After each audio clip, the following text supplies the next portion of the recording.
What's up everybody? Welcome to the pixellab.net. Today I'm really excited to start a series of tutorials about a plugin that is quickly becoming my favorite plugin of all time. I got NitroBlast a while ago and have started playing around with it quite a bit, and it just blows my mind. So I remember seeing this video. Let me go ahead and play it for you real quick. This is by 4D Thieves, Mike the Monkey. You might have seen this before. This came out a while ago and absolutely blew my mind. The way that these fractures are spilling out, and it's really easy to control sort of where the dynamic cubes are falling, and this really blew my mind. I thought it looked really cool.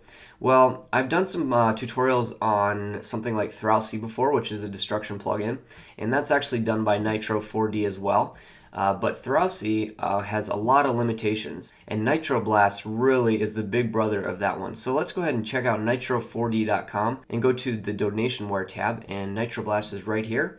So the cool thing is this plugin is really cheap. I'm sorry it's not a free one. I usually try to stick with free stuff, but this one is really reasonably priced, and it's one of those plugins that is just totally worth the money. So go ahead and grab that and download it, and go ahead and put that in your Cinema 4D plugins folder. There's a whole kind of installation thing you have to do. One of the things you need to do is provide your 11-digit number, and if you don't know how to find that, just go to Help in Cinema 4D and click on Personalized, and that'll bring up your registration, those 11 digits. Alright, so once you're in Cinema 4D, you can see that I have all of these icons over here for NitroBlast. The way I did that was just right click on your dock and go to Customize Palettes, and then type in Nitro, and then here's all the NitroBlast ones, and I just dragged them up onto here and then saved it.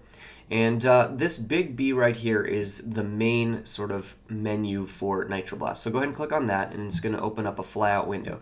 This is where all the magic happens, and this is also the window that you're going to want to have kind of available to you. So let's go ahead and click here and drag it over to our sidebar here and stick it on there. So let's jump right in and start talking about the main tab of NitroBlast. So the first thing that we'll probably want to do is make a floor and go ahead and put a simulation collider body on there, so that we have something for all these cubes to kind of hit when they fall down.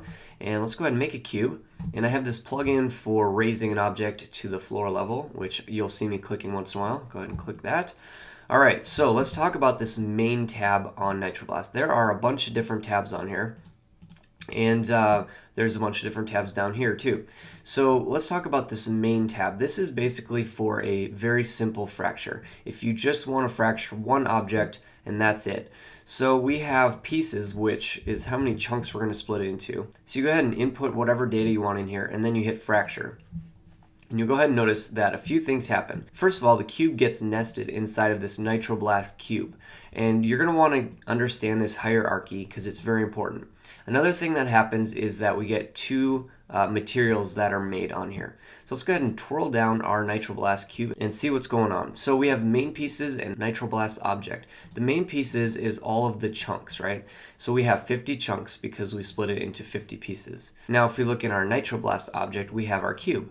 Now the really cool thing about this plugin is it's non-destructive to a degree. So it saves this original item and then makes a copy of it and splits it up. But if you want to go ahead and make some changes, so if we want to make our cube longer, okay, now all we have to do is click back onto our NitroBlast cube, and you're going to notice it goes back to our main cube. But if we hit fracture again, you'll notice that it updates to our changes, which is really great. So anytime you want to make a change to your actual object, you can go back into it, change it up, then go back and refracture it, and it will very quickly make those changes, which is great. So let's talk about the materials. If we go ahead and hit play, you'll notice that it makes these pieces with dynamics tags already prepped and everything. And it's got a color for the inside and the outside, and those references are these two. Now the nice thing is you don't actually have to go in and change the textures on every piece, just the ones that are on the main object right here. So we can go ahead and open this guy up and change it to whatever we want. If we want it to be some yellow, and now we have our yellow insides, or we can make a completely new texture and go ahead and make something blue, and then we can just drag it on there. So the texturing is really simple, which is great. Let's talk about the fracture. If we want to have a little bit more control over what parts are fractured, that is one of the big benefits of this plugin. So let's go ahead and say that we want this chunk to be fractured again. All we have to do is click on this chunk and hit fracture, and it's going to fracture that guy another 50 times.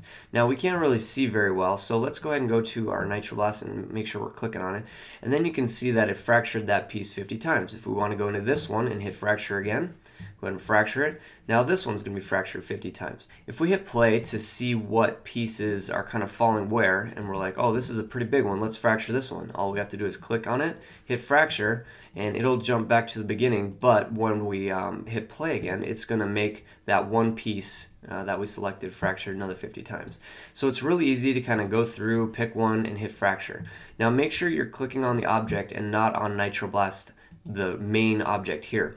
If you go back to this one and hit fracture, it's going to fracture that whole cube over again. So that is one way that you can very easily customize individual elements and make further breaks. Alright, so let's talk about the next three tabs, the dynamic, static, and collision tags. Let's make a cube and put it on the floor. Let's make a sphere, bring it up a little bit, and let's make one more, maybe a pyramid. Alright, so by default, if we fractured these three items, they would all fall down and kind of break apart. That's their default, is to be dynamic. But what happens if we want this sphere to only break apart once the pyramid hits it? So we just click on this sphere and then we'll click collision. And then let's go ahead and do the same with the cube actually. We'll hit collision and it pops a tag on here. This is basically, clicking these buttons is the equivalent of right clicking, going to simulation tags and picking one of these. It's just that it's a lot easier over here.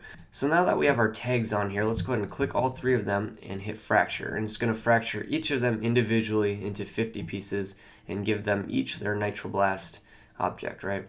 So now if we hit play, you'll notice that the pyramid falls down, and once it hits the sphere, then the sphere breaks apart, and once they hit the cube falls apart. And if you want to go ahead and change this, it's really easy. Just pick your sphere, and let's say we want that dynamic, then all you have to do is hit play, and now they're both falling. So that is the way that you go ahead and assign the different types of dynamic properties to an object. Very, very simple. Just click on these three buttons. So the really cool thing is if we go to our pyramid, into our NitroBlast settings, we have all of these different options up here. Well, under pieces, we can twirl down dynamic settings, and down here we have start and stop frame. So let's say we wanted the dynamics to start at 30 frames. Now if we hit play, nothing's going to happen on that pyramid until 30 frames, and then it'll start. So that's a way that you can really easily customize when your dynamics happen. The start and stop are right here in the NitroBlast dynamic settings, and then obviously you have all of your friction, bounce, all that kind of business that you have for dynamics, but it's really easy to access right here. Alright, so there's just a couple last things that we need to look at on this main page. Let's go ahead and make a cube, put it on the floor, and let's go ahead and fracture it. Now what happens when we fracture something is that it is completely filled with cubes. So if you are having problems with your processor speed, this guy is completely filled up, right? It's not hollow at all. So let's go ahead and put in a new cube and put it on the ground. The cool thing that you can do is click remove inside pieces, and this is going to generate a lot less geometry. So now if we gonna go in here and we look in here, this thing is actually hollow, right? And if we had more pieces, you'd probably be able to see it better. So, oh, and make sure if this pop-up window says I can't break this, that's because I didn't have this NitroBlast cube clicked. Let's go ahead and click on that and click fracture. And now we might be able to see it a little bit better if we're gonna jump in here. So it's completely hollow, right? Which is pretty cool. That will definitely save you a lot of time when you're working on some more complex stuff. So yeah, check that guy. And then another thing that we have is thickness, right? And by default, it's set to 0. Let's go ahead and change this thickness to, say, 10. And then we'll go back onto our NitroBlast cube and hit fracture. And the cool thing about thickness is that all of a sudden this guy is completely hollow. But not only that, it has a very thin shell. So if we want to make this a little bit thicker, we can bump that up, go back to our NitroBlast cube and hit fracture. And we'll go ahead and delete a couple of these so you can see. So now we got even thicker skin on there. So that's a really cool way if you want to just have a thin outer shell of something breaking. maybe like glass or something very thin. So that is two ways that you can kind of manage the depth of the pieces on the inside. All right, I'm going to show you one last thing before I let you go. I know this is getting a little bit long, but one last thing. So if we go to our presets tab, there are a bunch of different styles. Let's go ahead and click on, say, wood and change style. We got to make sure we're clicking on a NitroBlast cube, people. Change style, and now you can see that we have, can't really see it, but if we hit render, it's kind of a wooden preset. We can go to glass, and then all we have to do is click here and change style. And you'll see that it's adding textures down here, and now if we render, we have kind of a glass look. Obviously the lighting's terrible, but you get the point. That is what the preset tabs is all about. There's a few different ones. You can go ahead and add your own too. Like if we had a blue one and a yellow one and we want to save this preset, we could go to style, add to styles, and then just name it, and then it'll pop up in our styles. So that's it for the first look at NitroBlast. I'm sorry it was a little bit long, but there's just so much to cover. That really is just the basic tab. Once we get to this auto and the depth fractures, there's a lot of really cool stuff, so make sure to check back for that. I promise it'll be a little bit more interesting. This video is really more of just an introduction and an overview of the plugin, so make sure to check back for more, and we'll talk again soon. Bye everybody.